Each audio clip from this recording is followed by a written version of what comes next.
In the heart of Adentan, everyone knew his name. Tor, the charmer, the one who has it all, the warrior. But then he met her, Lusila, the one girl he couldn't win with just a smile. He thought he'd win her over easily. But Lusila put pepper in his eyes. Join in as we see how it all went down.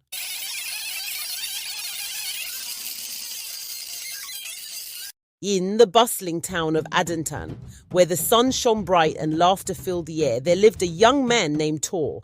Now, Tor wasn't just any young man. Oh no, he was the heartthrob of Adentan, the boy's boy, with a killer smile that left girls giggling, and aunties trying to set him up with their daughters. But what set him apart wasn't just his charm, it was his work with dogs. He worked at a kennel called Alpha Hunda, where he was adored by the furriest and fiercest creatures alike. Life was a beautiful symphony for Tor. He would strut through the village market like he owned it, winking at every girl who crossed his path. And they all melted, every single one, except Lusila. Lusila wasn't like the other girls in Adentan. She was known as the beauty with a heart as strong as iron, fiercely independent and uninterested in the silly games of love. She wore her hair in long, beautiful braids that she tossed over her shoulder, and her laughter, rare as it was, sounded like music.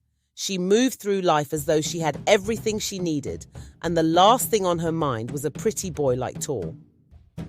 One afternoon, as Tor was playing with the dogs in the yard, he saw her, Lusila, laughing at something her friend had said, her eyes shining in the sun. Tor's heart skipped a beat, then began to race.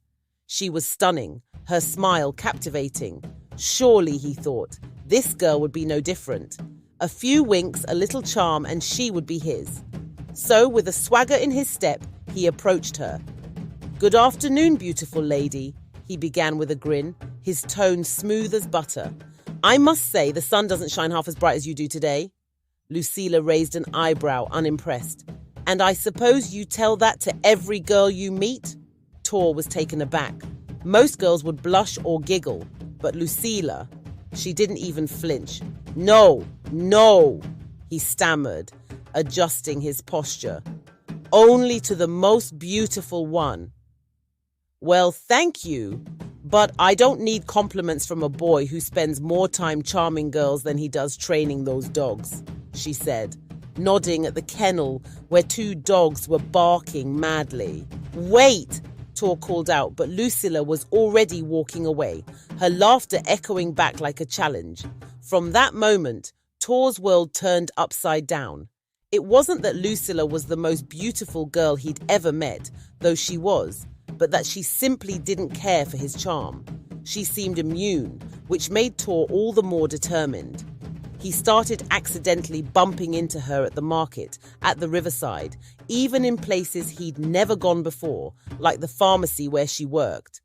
Day after day, he would bring her little gifts, a bracelet and fresh mangoes. But Lusila would thank him politely and carry on, unfazed. Tor was baffled. How could anyone resist him, the boy's boy? Then, one day, he got an idea. Lusila loved dogs. Everyone knew this. Why haven't I thought about it earlier? Tor asked himself. Finally, one of the most famous dogs in the kennel had litter. Tor, instead of rehoming all the puppies, thought, let me gift Lusila a puppy from Ty and Joss. And he did. Lusila was very happy. I think, Lusila paused, looking at him with a hint of affection. I think you've finally done something impressive. They began spending more time together, and for the first time, Tor felt his heart shift from playful to serious. He wasn't just charmed by her beauty, but by her strength, her laughter, and her kindness. They talked about dreams, fears, and life beyond Adentan, and Tor realized he was falling for her. They would spend long hours on the phone all through the night. But one day, just as Tor felt he was on the verge of winning her heart, Lusila stopped visiting him. She didn't come to the kennel, didn't laugh with him at the river, and she was nowhere to be found at the market. Days turned into weeks, and Tor grew restless.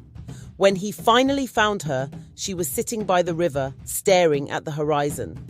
Lusila, where have you been? Tor asked, his voice thick with worry. Lusila sighed, looking at him with eyes that held a mixture of sorrow and resignation. Tor, she began, I'm leaving. My aunt in another country in Europe has offered me a chance to study, to learn, and to work. I can't stay here.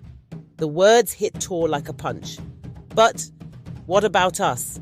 Lusila smiled, a sad, beautiful smile. Tor, there was never really an us. You're sweet, and I'll always care about you, but my heart belongs to my future. He stared at her, heartbroken, as she walked away, leaving him standing by the river alone. Tor, the boy's boy, had finally learned what it felt like to lose, to feel the sting of rejection. In the months that followed, Tor threw himself into his work at Kennel. He no longer charmed the girls at the market, no longer winked and played the boy's boy. His friends would joke, Lusila really taught you Pepper, eh? But Tor would just smile, because in a way, she had. He'd learned that love wasn't always about winning someone over. Sometimes, love meant letting go, allowing someone to follow their dreams even if it left you behind. And so, life went on in Adentan. Tor became known not for his charm, but for his dedication to dogs and to his town. And though his heart still ached for Lusila, he was stronger, wiser, and perhaps a little kinder. Because sometimes the greatest lesson love can teach is that it's not about the pursuit. It's about the journey and the courage to let go when it's time. And as for Lusila, she was never seen again in Adentan, but her memory lingered in the gentle spirit she left behind in Tor, the boy who learned to love.